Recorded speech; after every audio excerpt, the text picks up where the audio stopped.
दोस्तों, आज की कहानी है। बहू तुम साहे बना रही हो या सुगलियां कर रही हो। चलो दोस्तों, कहानी को शुरू करते हैं। ममता से कुछ सीखो, तुम घर कितना व्यवस्थित रखती है। माँ तो थी नहीं तुम्हारी, कुछ भी सीख कर नहीं आई हो। एक भी काम ढंग से नहीं आता, क्या क्या सिखाऊं इसे। सोचा था बहू आएगी तो कुछ तो आराम मिलेगा, लेकिन मेरे तो नसीब ही फूट गए। बड़ी भाभी किस्मत वाली हैं, जो ममता जैसी बहू मिली। पूरा घर संभालती है, मजाल उप तक कर दे। सुमित्रा जी अपनी नई नवेली बैंक में लोन ऑफिसर बहू को कोस रही थी। उनकी बहू अंजलि को कोरोना के कारण वर्क फ्रॉम होम मिला हुआ था। जब से वर्क फ्रॉम होम मिला तब से अंजलि की जिंदगी में सासू माँ नाम की हल्की फुल्की धारा सुनामी बनकर हलचल मचा रही थी। अब अंजलि उन्हें हर समय घर पर दिखती थी, तो अब हर समय वह उनकी बुराइयां ढूंढती रहती थी और दुनिया भर की सारी बहुओं से उसकी तुलना करती रहती थी। ममता भाभी की शादी 20 साल पहले हुई थी। वह अंजलि के पति धर्मेश के ताऊजी के बेटे की पत्नी थी। अंजलि और उनकी तो तुलना करना बेकार था।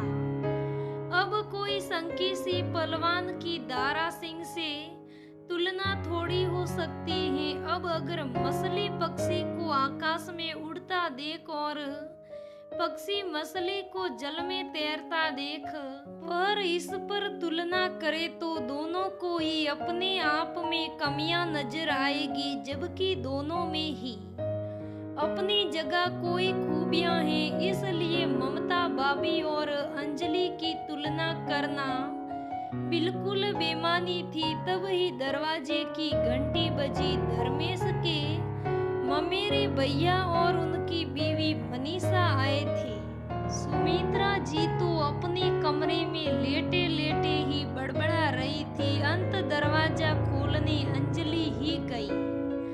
मनीषा भाभी को देखते ही अंजलि रुआसी होकर बोली, भाभी आप इतना अच्छे से तैयार होकर आई हो ना, अब आपके जाते ही मम्मी जी मुझे सुनाएगी और कहेगी, देख मनीषा भी नौकरी करती है, लेकिन कितने अच्छे से सज सवर कर रहती हैं। तेरी तरह नहीं जो हमेशा ऐसे ही घूमती रहती हैं। लोग सोचते होंगे बिचारी कितनी दुखी है, सास खूब तंग करती होगी। घर में न जाने कितना काम है जो इसे ठीक से तैयार होने का टाइम भी नहीं मिलता है बिचारी को। लोग हैं, कुछ भी सोच सकते हैं, लोगों का मुंह थोड़ी ना बंद कर सकते हैं। यहाँ पर तो अपना सिक्का ही खोटा है। मम्मी जी कभी मुझसे खुश ही नहीं होती हैं। मैं कितनी ही कोशिशें क्यों ना कर लूं, उन्हें कभी खुश ही नहीं कर पाती हूँ। इतने में ही सुमित्रा जी भी अपने कमरे से बाहर आ गई थी। उनको देखते ही अंजलि चुप हो गई थी। मनीषा को अंजलि पहले भी अपनी समस्या बता चुकी थी।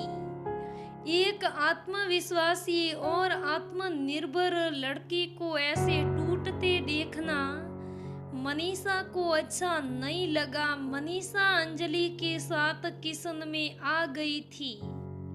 देखो अंजलि, मैं जानती हूँ तुम अभी किचन का सारा काम देखती हो, रोज नई नई डिशेज बनाकर बुआ जी को खुश करने की कोशिश भी कर रही हो, लेकिन मेरे एक सीख अगर तुम्हें सही लगे तो याद रखना, हम किसी को भी 100% खुश नहीं कर सकते। अगर तुम 10 काम सही करती हो और 11वें में थोड़ी भी गलती हो जाए तो वह एक गलती बहुत भारी हो जाती है, जिससे सासू माँ को नुक्स निकालने का मौका मिल जाता है। सासू माँ तो गलती ना होते हुए भी गलती ढूंढ निकाल लाने वालों में से एक होती है।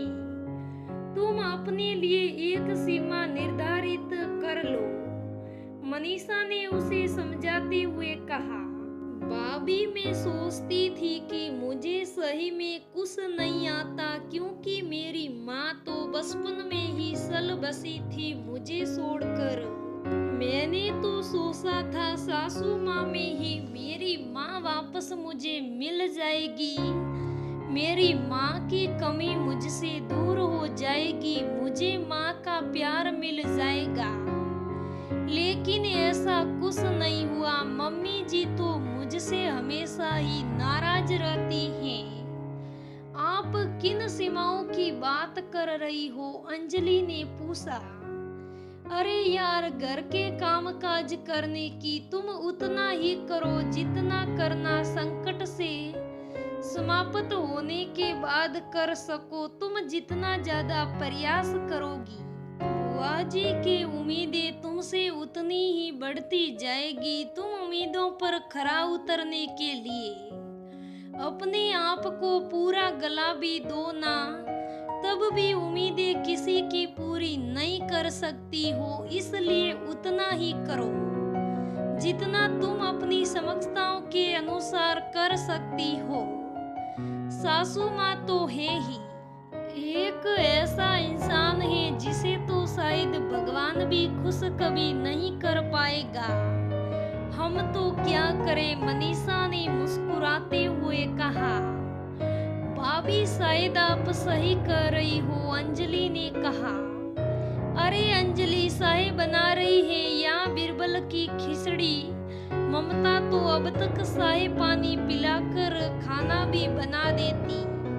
ऐसी फुर्तीली औरत मैंने आज तक भी नहीं देखी, सुमित्रा जी बोल रही थी। कुछ भी कर लो, सासू माँ तो बुराई ही ढूंढ लेगी, तो फिर क्यों परेशान होना?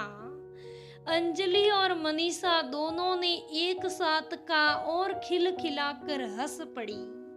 तो दोस्तों, वास्तव में सास नाम का इंसान ही ऐसा होता है, जितना हम करते हैं उनकी इच्छा और बढ़ती जाती है और वह कभी खुश नहीं हो पाती है।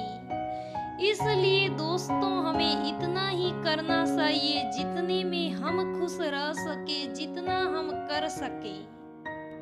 तो दोस्तों, ये आज की कहानी कैसी लगी मुझे कमेंट करके जरूर बताइएगा।